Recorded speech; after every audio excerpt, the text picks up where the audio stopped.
Hi, I'm Victoria with Amalfi Estates, and today I'm going to talk about all of the due diligence and research that you do around a property when you buy it.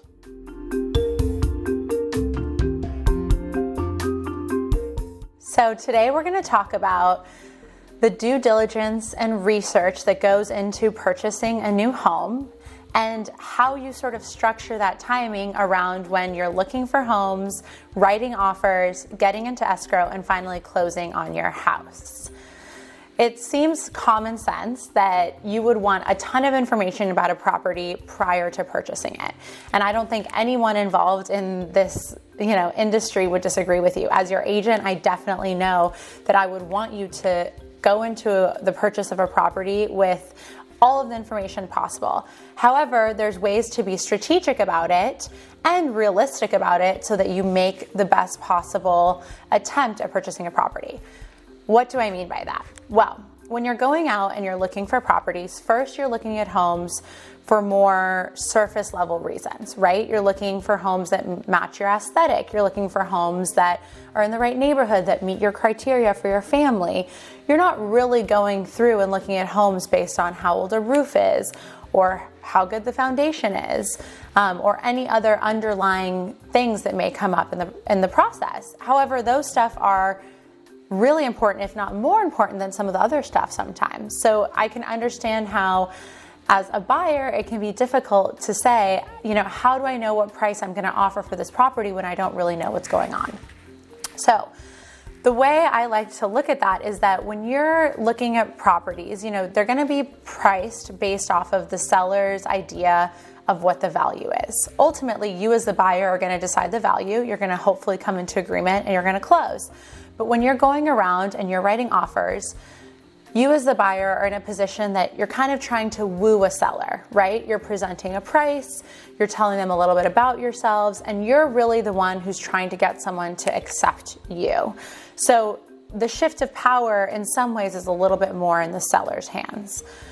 Obviously, they're gonna, certain sellers are gonna disclose things up front. You're gonna find out things when you're at showings. The listing agent will hopefully share information, but you're not gonna get into the nitty gritty. And I've had many clients who have asked a lot of questions, and sometimes we'll say, yes, happy to get you that information. Other times we'll say, you know what, let's wait until we're in escrow and we can really dig deep on this, because there's a strategy around what we're trying to do when we're negotiating an offer.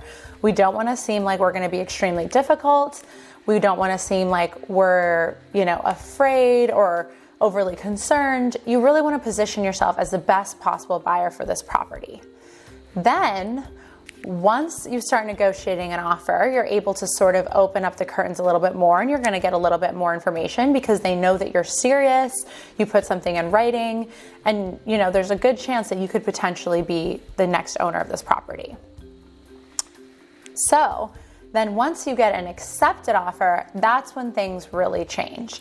At this point, you're now in escrow. You have a deposit in. You are saying that in good faith, you are making every effort to purchase this property.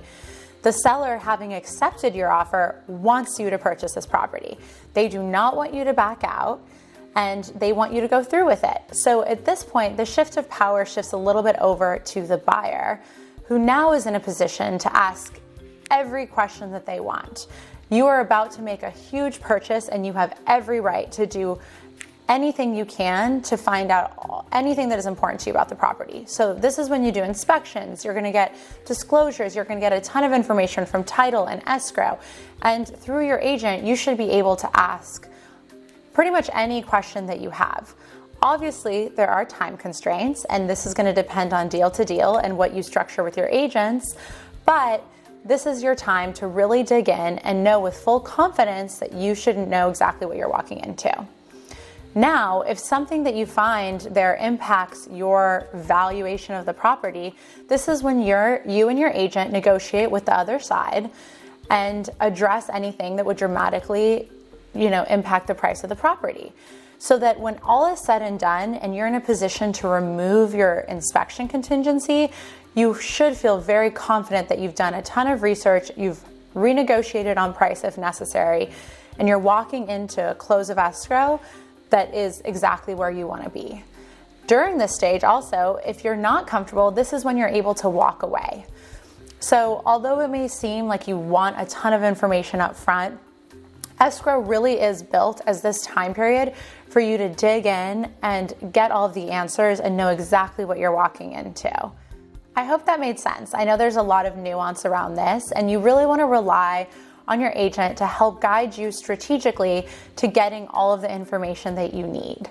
If you have any questions, or anyone you know has any questions about buying, selling, or leasing a home, please feel free to always reach out to me at victoria@amalfiestates.com or 310-614-4240. Have a great day.